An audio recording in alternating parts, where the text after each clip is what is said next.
Hi friends, welcome to my channel Priya @tasty treats. Hi friends, ఎలా ఉన్నారు?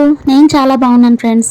ఈరోజు బూడిద గుమ్మడికాయ జ్యూస్ రెసిపీతో మేము ముందుకు వచ్చేసాను ఫ్రెండ్స్. చాలా సింపుల్గా చేసుకునే ఈ రెసిపీకి కావాల్సిన పదార్థాలు: బూడిద గుమ్మడికాయ ముక్కలు కొంచెం, పుదీనా కొంచెం, వాటర్ 150 ml, లెమన్ ఒకటి ఫుల్, సాల్ట్ చిటికెడు. బూడిద గుమ్మడికాయ ముక్కలన్నిటినీ మిక్సీ జార్ తీసుకొని అందులో వేసుకొని కొద్దిగా పుదీనాను యాడ్ చేసి 150 ml వాటర్ని యాడ్ చేసి బాగా గ్రైండ్ చేసుకోవాలి. అలా గ్రైండ్ చేస్తున్నప్పుడే సాల్ట్ని కూడా యాడ్ చేసుకొని మనం గ్రైండ్ చేసుకోవాలి. బూడిద గుమ్మడికాయ జ్యూస్ తాగడం వల్ల చాలా ప్రయోజనాలు ఉన్నాయి ఫ్రెండ్స్. మన బాడీని హైడ్రేటెడ్గా ఉంచుతుంది, కిడ్నీ స్టోన్స్ని నివారిస్తుంది, మన బాడీలో ఉండే పేగులన్నిటిని నీట్గా క్లీన్ చేస్తుంది, థైరాయిడ్తో బాధపడే వాళ్ళకి థైరాయిడ్ని కంట్రోల్ చేస్తుంది, యూరినరీ ప్రాబ్లమ్స్ రాకుండా కాపాడుతుంది, షుగర్ని కంట్రోల్లో ఉంచుతుంది, బ్లడ్ గ్లూకోజ్ లెవెల్స్ని కంట్రోల్లో ఉంచుతుంది.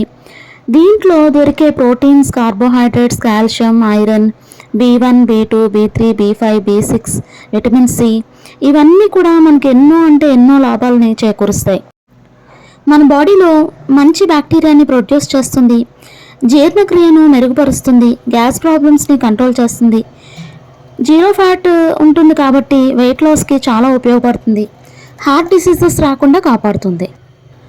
ఇన్ని రకాలుగా మనకు ఉపయోగపడుతుంది కాబట్టి డైలీ మార్నింగ్ మనం పరగడుపున ఒక గ్లాస్ తాగడం వల్ల చాలా బెనిఫిట్స్ వస్తాయి ఫ్రెండ్స్. మిక్సీ చేసిన తర్వాత ఈ విధంగా ఒక క్లాత్ తీసుకొని ఆ క్లాత్తో నేను వడకట్టుకున్నాను. కావాలంటే స్ట్రైనర్లో కూడా మనం దీన్ని వడకట్టుకోవచ్చు. ఇప్పుడు ఒక గ్లాస్లోకి మనం తీసుకొని లెమన్ జ్యూస్ని యాడ్ చేసుకొని పుదీనాతో గార్నిష్ చేసుకొని సర్వ్ చేసుకోవడమే. అంతే ఫ్రెండ్స్, చాలా సింపుల్గా ఈజీగా అయిపోయిన ఈ బూడిద గుమ్మడికాయ జ్యూస్ చాలా టేస్టీగా ఉంటుంది ఫ్రెండ్స్. మీరు కూడా ట్రై చేయండి.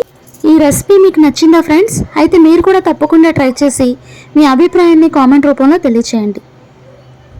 Thank you friends. నా వీడియోస్ మీకు నచ్చితే please like, share, comment and subscribe. అలాగే పక్కనే ఉన్న బెల్ ఐకాన్ని ప్రెస్ చేయండి ఫ్రెండ్స్.